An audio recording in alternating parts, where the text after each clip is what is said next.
ice, please.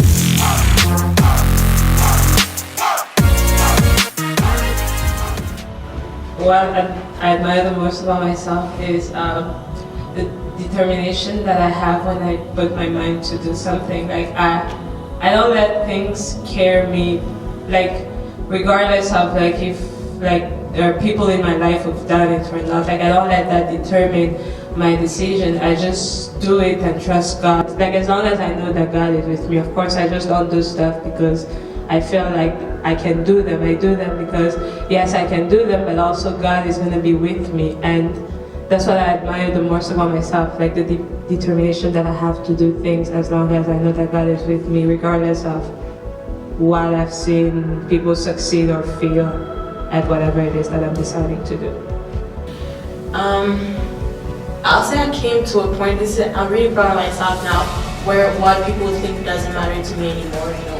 I wasn't really like someone who you know, like people's opinion were going to change what I was thinking, but at a point, I mean, growing up, it was really like, how can I say, it was more emotional, you know. I wanted to be loved by everyone, but at this point, if you don't love me, you know, it's not that I don't care, but I'm sorry, like, everyone cannot love you. I came to realize that, so I'm proud of myself. That's all I like about myself now. One thing I admire about myself is my musician gift, because like I really love music, and especially at the church, it's very, I can use that talent to serve God. So, and I'm really good at it. I can play multiple instruments. So that's one thing that I really admire about myself. Where I see myself in 5 years, I guess for just a general sense, I see myself married. I see myself working in a engineering firm. As well as see myself working on an album. So just get ready for those albums. Just me part 1 and 2. What else? And just financially stable and all that jazz. So what God has, the biggest involvement in that plan, obviously, because all my plans have to align with His will for my life. And going through school, I went through civil engineering, and just everything that I've gone through.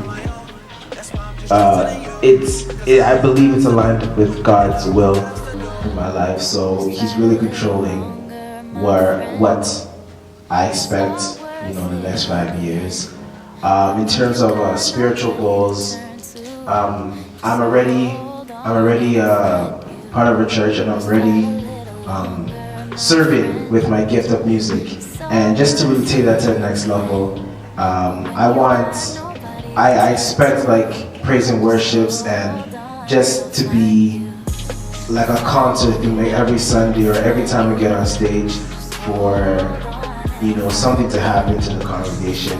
My favorite character in the Bible is David, and I always remember one verse saying that when David played the harp, demons fled from King Saul, and that is just really my goal, so that whenever I play my instrument, whenever I play the drums or the piano or the bass or just any instrument, and I get up here and minister unto God's people, that demons shall flee, and so I can just open the gate for the preacher to minister into the hearts of the congregation. So yeah, that's me. Where I see myself in the next 5 years is, first of all, I'm going to have my master's degree by then, and I'll be working. I'll still be in the financial industry. I haven't decided where exactly I want to be, but that will come with time. And mostly spiritually, like just more disciplined and just growing. Like I really I'm focusing on growth mostly right now in my spiritual life, just like doing more than what I do. Like I look at my life and like, okay, yeah, I'm doing something that's good, but like what can I do more like what can I do better that's gonna get me closer to God. That's like what I'm working on, and for the next 5 years I want that aspect of my life to grow. And for all that, God really plays a big part in it, because like, yes, I'm saying I want to have my master's degree, still work in finance, in the financial industry, but like without God's favor and God's presence, I'm really not going to be able to do it, because even where I am right now, it's only God's favor. So like God is like who's going to make me get there, and even for my spiritual growth, I can't grow spiritually if I don't have God. I mean, the whole point of growing spiritually is to get closer to God. So I want, basically God is like at the center of it all, and that's where I see myself in the next 5 years. To myself in 5 years, definitely graduated, of course, because it's not in like 2 years or a year and a half. Yeah, 2 years. I'm not going to say master's degree because that's too much.